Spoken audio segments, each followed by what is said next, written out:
I still remember the first time I saw her, a blur of mismatched coats and lace, a hat with too many feathers, shoes that clicked like a typewriter on wet pavement.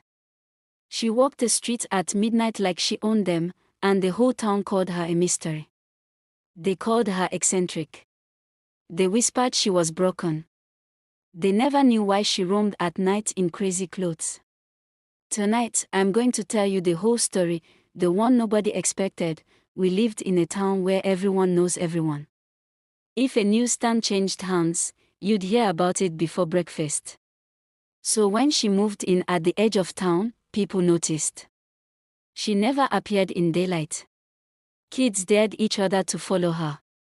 The grocery clerk swore he'd seen her dancing with the streetlight. Winnie, the old mail carrier, said she hummed lullabies to the moon. Rumors spread faster than wildfire. She was a witch, she was hiding from someone, she was rich and eccentric, or worse, dangerous. Curiosity got the better of me. One night, I followed, careful, quiet, keeping to the shadows. She wore an oversized circus jacket, a scarf full of buttons, and a skirt that brushed the hedges. She didn't rush. She moved with purpose. Not a single glance at me. She walked to the cemetery at the end of the lane and sat on a bench beneath an old oak, arranging things, a tin box, a small lamp, a bundle of torn fabric. I nearly turned around, until she looked up, and for a second our eyes met. I thought I saw the saddest smile. Over the next few nights I watched from a distance. She wasn't reckless. She had rituals. She'd lay out the fabric like a map, light the lamp, and speak softly to the gravestones. Sometimes she placed little handmade toys, a ribbon, or a scrap of costume. Once, when she thought no one could hear, she sang a song like a mother calling out of a long dream.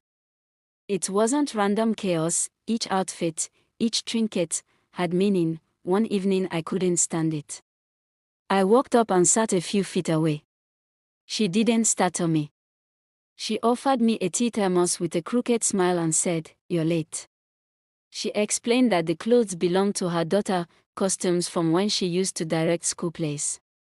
Her daughter had disappeared years earlier, and the town's indifference had turned her grief into a private ceremony. At night, wearing those pieces, she felt close to the voice she missed. She visited every night to leave a piece of cloth, a memory sewn into the earth.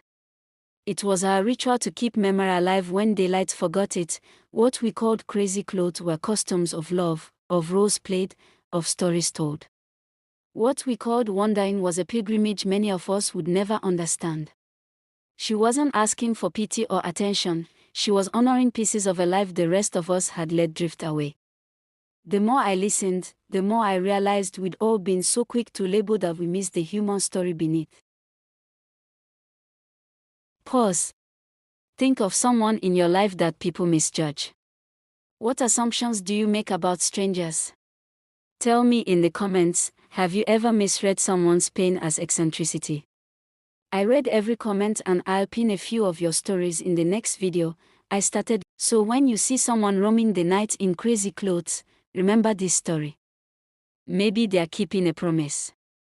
Maybe they're remembering, healing, or performing private rituals that don't fit daylight's expectations. If this story moved you, please like, subscribe, and hit the bell so you don't miss other stories like this. Share your thoughts below. What do you think she was really doing?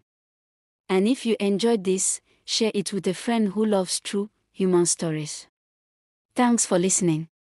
I'll see you in the next video.